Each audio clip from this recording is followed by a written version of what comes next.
tal? ¿Cómo les va? El coronavirus sigue siendo un problema en todo el mundo y nos vamos a ocupar de eso. El espionaje ha llegado a límites absolutamente insoportables y también es parte de la columna. Pero queremos empezar la misma con aquello que tiene que ver con la permanente simulación, en este caso del gobierno de la ciudad. En un día de números espantosos, terribles en el coronavirus, gestado fundamentalmente a partir de la influencia que tuvo la apertura realizada en la ciudad de Buenos Aires, igual quieren seguir adelante en cada uno de los temas que se han propuesto como leitmotiv. Por ejemplo, las clases presenciales. Buscaban una foto, querían esto, ahí tienen la fotografía. Estas son las clases presenciales, tomadas por Eduardo López, el hombre de UTE, el docente sindicalista, que se ocupó del tema porque naturalmente están en una permanente pelea contra el propósito de la ciudad de Buenos Aires de llevarse todo por delante también en este tema. Escuchémoslo a Eduardo López. Pasamos de discutir 6.500 computadoras para los chicos a comprar 3 sombrillas. Arrancaron las clases en un patio, la presencialidad en 2 escuelas técnicas en los quintos años, se sacaron la foto de los funcionarios, fueron todos los medios, fueron 10 chicos, después se van los funcionarios, el sol empieza a apretar y los funcionarios de segunda línea que se quedaban tuvieron que salir a comprar sombrillas porque los chicos tenían calor ahí. Un simulacro, es igual a la pileta pintada, a la playa sin mar.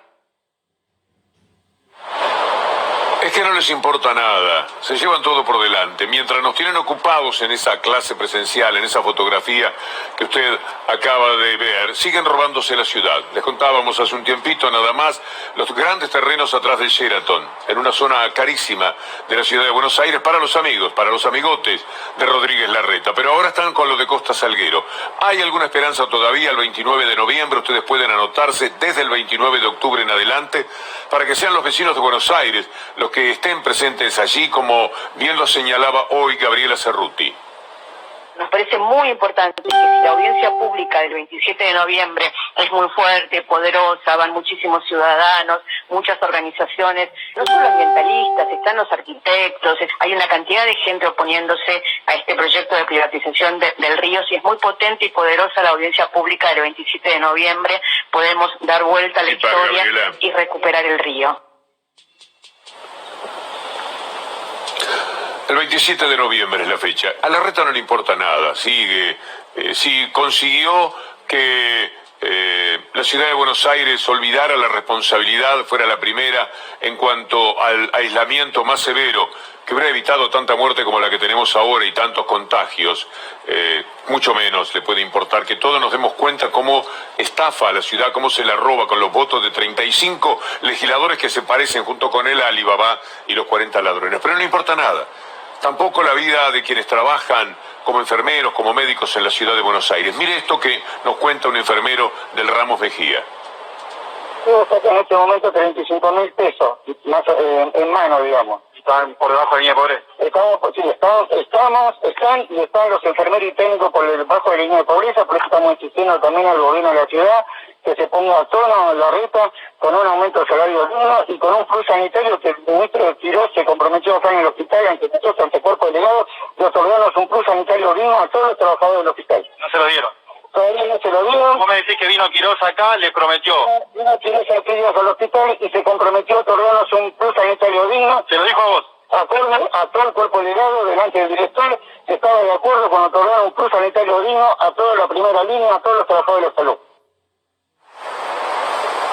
Pero no les importa nada, porque así es el poder impune, como en los Estados Unidos, donde Trump sigue jugando tan solo con el objetivo de las elecciones, tratando de hacerse el más guapo del mundo, y los picos reaparecen cada 2 o 3 meses, picos muy preocupantes, muy altos. Mire este cuadro de la ciudad de Nueva York y del resto de los Estados Unidos, debo decir. El cuadro es de todo Estados Unidos, el pico del 10 de abril, el pico del 19 de julio y últimamente el pico del 13 de octubre. Y en paralelo, nada de lo económico se ha solucionado porque haya desatendido Trump de la forma en que lo hizo el tema del coronavirus. Miren ustedes este dato que hace a lo que está pasando con el dramático pedido de subsidios, con la caída del empleo constantemente y, por supuesto, la caída de la economía, que recordemos en el anterior trimestre cayó un 33% respecto al mismo trimestre del año anterior. Esta es la realidad de los Estados Unidos, pero nosotros queremos tomar como símbolo a Francia. Francia, que es el país de la libertad, de Revolución Francesa, 1789, todo lo que hemos aprendido en nuestra vida. Allí no se discute el tema de la libertad para tomar una decisión como el toque de queda. Se entiende que hay en ese momento algo tan importante como el derecho a la vida, que está por encima de todo, y esto es lo que quiere preservar Macron. Nosotros le hemos preparado algo con nuestro equipo de producción, con Anabela Sánchez en este caso, para que usted pueda entender cuántos disparates se ha dicho acá, cuánta gente ha salido al obelisco, al Congreso, llevada por los medios dominantes de comunicación y por las redes sociales, donde también están los mismos medios, a hablar de la libertad, cuando lo que estaba en juego era nada menos que la vida. Ce qu'on appelle le couvre-feu est une mesure qui est pertinente. Estamos encerrados, acuarentenados de por vida acá. ¡Basta ya! ¡Basta ya! Et cet objectif, de manière très concrète, c'est freiner le virus, c'est faire que ces 20 000 nouveaux cas par jour, on va devoir les ramener à 3 à 5 000 cas par jour. Soy libre de asumir los riesgos. Notre objectif, ça doit être de réduire les contacts privés qui sont les contacts les plus dangereux. Alberto está usando al nuevo orden mundial, sí, para controlar la soberanía de los países. La libertad tiene que ser libre. Donc la décision que nous avons prise, c'est en effet un couvre-feu. Un couvre-feu qui va s'appliquer à la région Île-de-France. Macron lo puede hacer y no tiene que luchar con la imbecilidad. No le van a salir al cruce a una medida que él está tomando para preservar a los franceses, donde ya murieron bastante más de 30.000, por otra parte. Y los contagios han retornado. Hay que entender esto, toque de queda en París, ex-Marsella, es decir, toda la zona de Saint-Aix-en-Provence, Marsella, Lyon, Grenoble, todas estas ciudades están con toque de queda en función de la reaparición fuerte de una oleada del coronavirus. ¿A quién se le puede ocurrir salir a gritar que Macron está contra las libertades? Que Francia de pronto se coloca en un estado fascista y que promueve guetos en la ciudad de París 1, en Grenoble, en Marsella. Guetos, no, a nadie se le ocurre aquello con lo que teníamos que luchar hace 3 o 4 meses, pero ganaron los malos. En la Argentina últimamente ganan los malos en cada una de las confrontaciones que se realizan. Se llevaron todo por delante y los números de hoy son un dolor muy pero muy grande para todo el país. Es el número más alto de todos. ¿Hasta cuándo? ¿Qué va a pasar de aquí a fin de año? ¿Cuánta gente más va a morir? Esta es la pregunta que hay que hacerse. Siguiendo con París, con Francia, el colega Eduardo Febro nos decía hoy. Control que hubo tanto en el control de la pandemia como en la conducta de la gente llevó al gobierno francés a decretar un toque de queda a partir del sábado a las 12 de la noche, entre las 9 de la noche y las 6 de la mañana, en 8 ciudades de Francia, entre ellas París y su región, que era donde se situaba el problema de las contaminaciones y concretamente de la expansión de la contaminación, concretamente en una franja de edades entre los 20 y los 30 años, que son los chicos que después de trabajar salían, llegaban a los restaurantes y los lugares estaban abiertos sin máscara.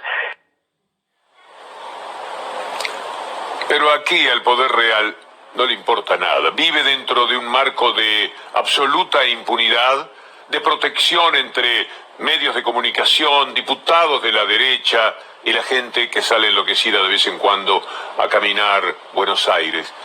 Es atroz, y dentro de ese contexto nos sorprende que reaparezca Stornelli, aquel que era el peón de Macri en Boca Juniors, pero que llegó a ser fiscal federal, nada menos, y que es un hombre capaz de pergeniar cualquier historia. La vamos a recorrer un poco, pero ¿por qué estamos diciendo esto de Stornelli?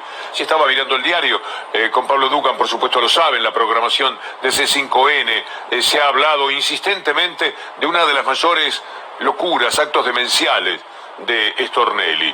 Usted sabe lo que es Nodio. Nodio es el propósito desde algo que ya está instituido, que está referido a una comisión bicameral que es responsable frente a la misma, para observar qué es lo que pasa con el periodismo, a ver qué se puede hacer en función de evitar el odio. Que vengan y nos digan, miren, lo que pasó últimamente y tomar datos generales, nunca particulares, nunca referidos a un periodista, es algo que está dañando al país. Tenemos que estar, como en todos los países, también bajo determinado tipo de conductas. Esas que los medios pretenden tener para sí, pero que nunca verdaderamente controlan. Entonces Stornelli va contra Nodio, que así se llama, lo que trata de llevarse adelante por medio del Observatorio de los Medios de Comunicación, de la Defensoría del Público, que por supuesto funciona muy bien y a cargo de personas absolutamente idóneas.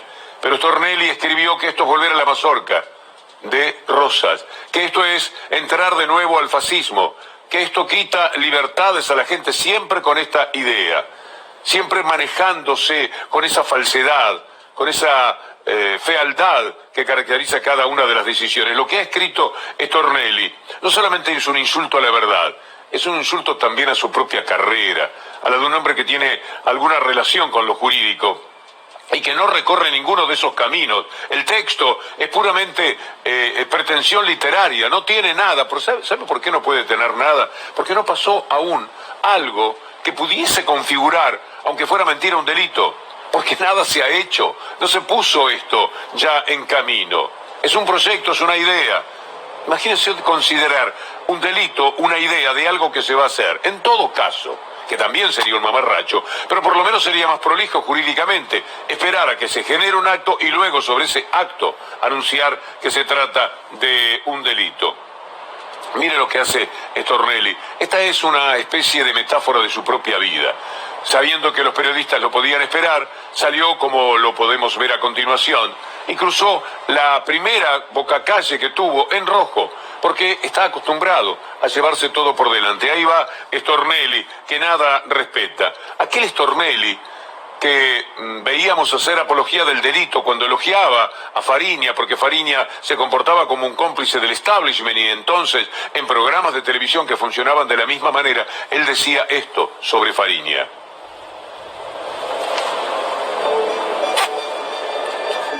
Sí, Fariña es un hombre desaprovechado. Desaprovechado en el sentido... Tiene un talento superior. Y un conocimiento y una velocidad mental. Es una computadora. Tan respetuoso del periodismo. Mire lo que hace con un periodista, cómo lo esquiva, cómo le quita la mano, cómo le separa el micrófono. Este es el hombre que saca esta decisión absurda desde ya para defender la libertad de expresión, que según él y los diputados hacen su juego, pero él es un hombre de la justicia. ¿Qué va a hacer la jueza Capuchetti cuando tome este escrito de Stornelli? ¿Se va a reír? ¿Lo va a mandar en penitencia diciéndole empiece de nuevo la carrera? Esto no se puede presentar seriamente en un juzgado. Esto es lo que hacía con un periodista, él que ahora se proclama un artífice de la libertad de expresión. Pero es todo un personaje. Este hombre chateaba con D'Alessio, el extorsionador, el espía, el personaje siniestro que abrió todo una posibilidad de la que estamos siempre pendientes en la ciudad de Dolores con el juez Ramos Padilla. Y así aparecieron los chats que intercambiaban el fiscal Stornelli con D'Alessio, en el cual Stornelli le preguntaba qué hay con el peruano. ¿Sabe quién era el peruano? El peruano había sido el esposo de su actual mujer, y él quería saber, quería tener datos, y el personaje con el que se relacionaba era D'Alessio, y D'Alessio le decía, le vamos a tener que poner algo más fuerte, le vamos a tener que poner algo en la valija, refiriéndose a drogas. ¿Cuántas veces en su vida habrán participado de hechos de esta naturaleza? Este es el hombre que no quiere que se observe los comportamientos del periodismo en líneas generales para ver si podemos mejorar esta situación tremenda por la que estamos atravesando, esta caída al Hades más profundo, a los infiernos más terribles, porque esto es lo que le ha pasado a la Argentina periodísticamente en estos años. Y de contrapeso, el PRO va contra colegas como Roberto Navarro, que esta noche va a estar, me encanta que reaparezca en la pantalla de C5N, con Gustavo Silvestre, y contra Ari Lijalad, por algo que sintetizó de una manera perfecta hoy Pablo Dugan. Estaba mirándolo hace un rato y digo, no lo voy a decir mejor. Así que veamos qué es lo que acusan desde el PRO de haber hecho a Ariel Jalad y a Roberto Navarro. Aquí va a quedar muy claro. Esto lo dice Clarín, lo dice Alejandro Alfi. Acusan a Roberto Navarro y a otros dos periodistas ultra de difundir la identidad de la AFI, esto es lo que vimos recién, acá a la derecha. Esto es lo de hoy, Pero mirá lo que pasó antes. La AFI filtró los datos de 12 agentes que están activos en el exterior y convenios secretos con otros países. La agencia entregó datos sin protección a la justicia, reveló los nombres y demás. ¿Saben lo que pasó? Este mismo personaje siniestro que es Alejandro Alfi publica eso, pero antes Alfi en Clarín había publicado exactamente la misma información, pero peor, porque había omitido tachar algunos nombres que el Destape tachó. Entonces, lo que Alfi cuenta que hicieron Navarro y dos periodistas más, lo había hecho él mismo. Pero es tan deshonesto intelectualmente este muchacho y el diario Clarín, que ni siquiera tuvieron la delicadeza de decirlo cuando escribieron la nota, que ellos mismos habían hecho lo mismo, por lo cual los diputados del PRO denunciaron al Destape. Pero usted se preguntará, ¿y lo denunciaron a Alfi y denunciaron a Clarín? ¿Se habían hecho lo mismo? Por supuesto que no. ¿En qué cabeza cabe todo esto? ¿Cómo se puede sobrellevar? ¿Cómo se puede resistir este tipo de embates? Es decir, habían hecho lo mismo, pero ellos no lo denunciaban. Lo hacen Ariel Jalad y Roberto Navarro porque está bien, porque son datos que están dentro de la información que llega a los periodistas. Información oficial, no es que se metieron en un juzgado, lo violaron y sacaron esa información. Es penoso lo que ha sucedido. Más todavía, cuando uno se da cuenta de lo que están haciendo con Bruglia y Bertuzzi, ¿qué pasa con la Corte Suprema de Justicia? ¿Por qué no se expiden tan rápido que le pidieron al Consejo de la Magistratura y al Procurador Servil Casal? Y ahora seguimos esperando. Seguramente están un poco entre la espada y la pared. Pero mientras tanto se saben cosas que son muy valiosas. El diputado Martín Soria encontró un proyecto que habían presentado Negri y Tonelli a nombre del PRO. ¿Para qué? Para que los jueces no tuvieran que pasar por el Senado. Después nos animaron a presentarlo, no caminó, no prosperó, ni siquiera se llegó a estudiar, pero el proyecto está con su número, con la orden correspondiente, porque ellos decían, si queremos nombrar jueces, tenemos que terminar con esto del Senado, y pretendieron hacerlo, lo cuenta el propio diputado Soria. Y la doble moral son una marca registrada del macrismo que se corrobora cuando repasamos la forma en que manipuló y vapuleó las instituciones que tanto proclama defender, rasgándose las vestiduras. La mesa judicial de Macri es el paradigma de la bajísima calidad institucional que propició Macri durante su gobierno. Y el traslado de jueces a dedos es el ejemplo más claro de cómo a través de esa mesa judicial que denunciábamos en marzo intentaron llevarse puesta la república que tanto dicen defender. Es un poder que se lleva todo por delante. A veces uno se pregunta qué hacer frente a esto, y no hay muchas cosas más que denunciarlos, enfrentarlos dentro de lo posible, pero ellos vuelven a la carga insistente, constantemente, con cualquiera de estos temas. Son disparates, son cosas que vulneran la inteligencia de las personas. No es para ellos un problema, no es algo que tengan en cuenta. Mire lo que pasó ayer con esto del poder real en el coloquio de IDEA. Va el presidente de la República y entrega un discurso frente a todos los empresarios. Vamos a escuchar una de las ideas, primero de Alberto Fernández, y después verá usted lo que hacían mientras tanto los empresarios contra ese presidente que iba, daba la cara, estaba hablando con ellos, trataba de explicar los problemas del país. Primero la idea. Estamos enfrentando un problema por la falta de divisas que objetivamente heredamos, por una desconfianza que se crea porque se repiten cosas que objetivamente no son ciertas, desde los que plantean que se viene una devaluación hasta los que plantean que podemos quedarnos con los depósitos de la gente. Jamás haría semejante cosa. Lo que nosotros necesitamos es una Argentina que crezca con confianza. Un capitalismo sin mercado es una trampa. Adelante, los dos. Un capitalismo sin mercado lo único que hace es hacer que unos pocos ganen y que muchos pierdan o padezcan.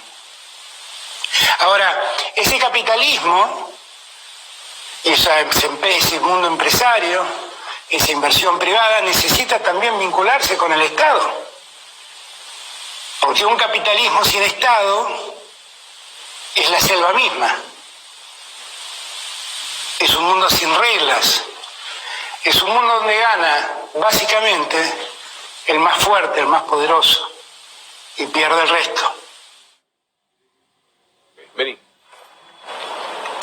Pero mire lo que sucedía mientras tanto. Había un muro, como las posibilidades virtuales de este tipo de convocatorias, y allí los empresarios iban escribiendo mientras hablaba Alberto Fernández. Cuando alguien se permite esta falta de respeto, de consideración, es que ya está por encima del bien y del mal, y eso es lo que piensa. Alberto Fernández hablaba de capitalismo, a nosotros nos van a hablar de capitalismo, a los reyes. Miren lo que ponían los empresarios, algunos de ellos tan solo vamos a mencionar.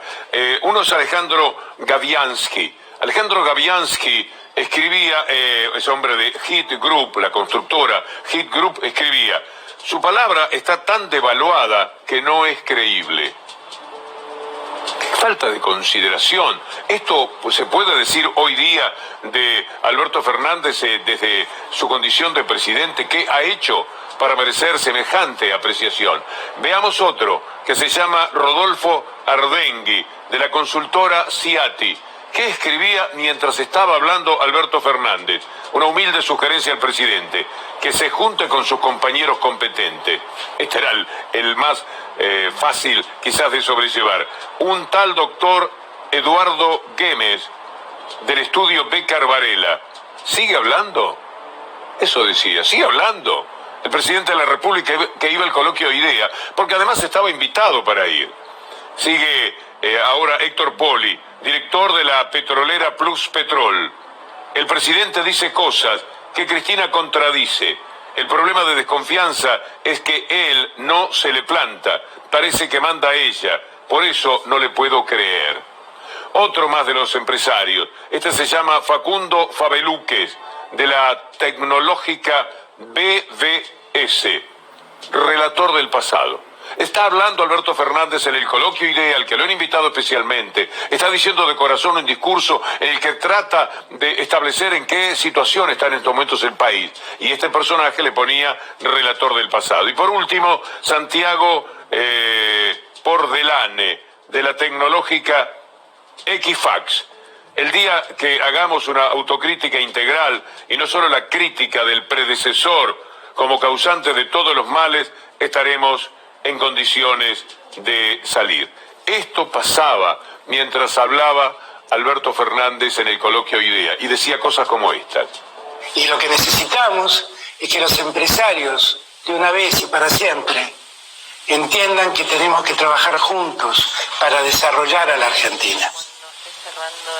Y que el desarrollo no se da sin reglas claras que el Estado fije, y que el desarrollo, si no conlleva un desarrollo generalizado que alcanza a todos los sectores de la comunidad, es un desarrollo que no sirve. El que volvió a hablar es Mauricio Macri, que seguramente le encanta a estos empresarios, y señalo así porque fuimos dejando los papeles en el piso por comodidad, pero también como una reacción casi nerviosa a tener que sobrellevar a gente que actúa de esta manera en la vida, creyendo que se pueden llevar el mundo por delante, siempre igual. Macri volvió a hablar y dice que este gobierno es el último populismo que va a haber en la historia de la Argentina. Yo, así como soy pesimista por los próximos meses, Julio, soy muy optimista respecto a nuestro futuro. Y el que tengamos una alternativa de poder en Juntos por el Cambio nos genera el optimismo de pensar que estamos frente al último gobierno populista en nuestra historia. A partir de acá pueden empezar 20 años de progreso consecutivos. Aquí no miente, aquí se engaña simplemente Mauricio Macri, pero el que sí habla de la mentira constante de Macri, lo fácil que le resulta, es Roberto Bachmann, de la consultora que lleva su nombre. Yo te diría, yo lo definiría a Macri como aquel que no tiene ningún problema para mentir no tiene ningún problema para seguir adelante con alguna idea. Había muchas cosas que se caían de maduras que no correspondían. ¿Por qué está hablando tanto Mauricio Macri? ¿Por qué esta reaparición peleándose con los propios, con Frigerio, por ejemplo, que era el hombre que le manejaba todas las cuestiones políticas? Por eso es el culpable, ya lo va a ver, del desastre que vivieron en la elección. No es culpable Macri, sembrando el hambre, atacando a la República, llevándose por delante la justicia, quitándole a los pobres para darle a los ricos, es decir, vaciando de posibilidades económicas a la clase media, para reforzar a los más poderosos. No, él no tenía absolutamente nada que ver. Perdió las elecciones por culpa de Frigerio y de Monzó. Esto ha hecho. Pero ya va a ver el tema de las culpas. Antes permítame reflexionar si todo lo que Macri está haciendo con estas desopilantes apariciones no tiene relación con lo nervioso que lo tiene un libro de su hermano. Un libro escrito por el destacado periodista Santiago O'Donnell. Ayer fue anunciado por Gustavo Silvestre y por Juan Amorín. Un libro en el que Mariano, el hermano menor, cuenta evidentemente muchas de las cosas que hacen a la historia. Lea conmigo una parte de la contratapa del libro, pero una partecita nada más, en la que dice: roto con dolor el pacto de silencio y amenazas de una vida, Mariano, el hermano más chico, pudo detallar las intrigas domésticas, los movimientos empresariales y las manipulaciones políticas que llevaron al poder a Mauricio Macri. Esto es lo que se viene. ¿Estará tratando de ganar una pulseada previamente? Le convendría más esperar el libro y después intentar algún tipo de refutación. Ahora, de lo que le pase en el futuro, el culpable será su hermano Mariano. Yo siempre le decía a todos: cuidado, que no conozco el mercado, que no le da más plata, no voy a la mierda, no, tranquilo, hay que seguirlo. Encima no se puede tomar datos eternamente y corregir esto. Sé que tuvimos una sequía, la peor de 50 años, y veníamos bien, pero de golpe pasaron cosas, pues también el mundo está volátil. ¿Comunicado ahí? Podemos poner el comunicado que ha emitido el Frente de Todos. Es un comunicado que naturalmente trata de respaldar lo que significan Roberto Navarro y Ari Lijalad. Es bueno tener este tipo de reflejos, porque el ataque, además de absurdo, es impiadoso y, por supuesto, tamizado inmediatamente, llevado adelante por el Grupo Clarín, que tiene a determinadas personas muy, pero muy apuntadas. Y entonces, en todos los medios hoy, el disparate de la acusación formulada contra Roberto Navarro y Ari Lijalad está en los 300 canales robados a través del fútbol y en todos los medios que hacen al Grupo Clarín. Y ahí va el ataque más cruel y más perverso. Parece mentira, explicaba Dugan, algo que es insólito. Ellos en Clarín habían escrito antes que en el Destape lo que motivó la acusación de los diputados de Juntos por el Cambio contra Navarro y Ari Lijalad. Es decir, salió primero en Clarín, como si no leyeran el diario. Se les chispoteó eso, nada menos. Bueno, ahora tenemos un comunicado a los diputados y diputadas del Frente de Todos. Nos solidarizamos con los periodistas Roberto Navarro y Ari Lijalad y Franco Misraji, que también fue denunciado, víctimas de una nueva persecución por parte del diputado Waldo Wall. Es insólito lo que ha llegado Waldo Wall. Comisión de Libertad, el presidente de la Comisión de Libertad de Expresión de la Cámara de Diputados. Entonces se sale a luchar contra todo esto. Así que en un solo día tenemos la denuncia de Stornelli, que no tiene una línea que se corresponda con lo jurídico, el ataque a Roberto Navarro y Ari Lijalad, descubrir ahora que había un proyecto del propio Juntos por el Cambio para que la designación de jueces no pasara por el Senado. Era un problema que tenían y se lo querían sacar de encima. Como vieron que era un disparate contra la Constitución que iba a ser rechazado, no lo hicieron. Pero ahora están defendiendo a esos jueces que no pasaron por el Senado, por el proyecto que tenían antes de hacer cualquier cosa como hicieron con la justicia.